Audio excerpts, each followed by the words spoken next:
કોણ છે? આ પરેશભાઈ ધાનાણી છે?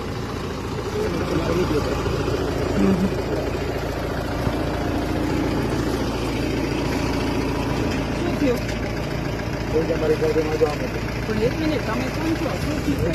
અમે એના ઘરેથી લાવ્યા છીએ તો અમારી જવાબદારી બને છે ઘરે મૂકી આવવા. રાત્રે તમે ક્યાં લઈને જાવ છો અત્યારે બેન એને?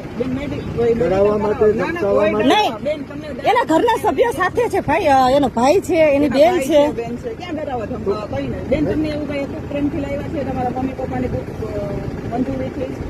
કોઈ ડરાવી ધમકાવીને લાવ્યા છે? ખાલી સિવિલ, અમારે ખાલી સિવિલ થી ઘરે જવું છે. સવારે એને બેન તમારે જ્યાં લઈ જવા હોય બધાની વચ્ચે લઈ જાજો. ભાઈ બેઠો જ મોજ કર.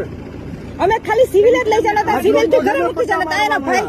આ છે ને તમારી મંજૂરીથી લાવ્યા હતા બેન ભાઈ, તમે એ કામ સાથે તમારી મંજૂરીથી ઘરેથી લાવ્યા છીએ. તમે કીધું ગાડી ઉભી રાખો, અમે રાખી દીધી. આ ખાખી વર્ગનું લાજે મારી માવડીઓ. ભાઈ પણ અમે એવું કઈ કહ્યું બેન, તમને પ્રેમથી લાવ્યા છીએ, તમને કોઈ ડરાવી ધમકાવીને લાવ્યા? બોલો બેન. મૂકી જાઓ, મૂકી જાય. બેને કીધું મને મૂકી જાઓ, તમે ગાડી ઉભી રાખી દીધી છે.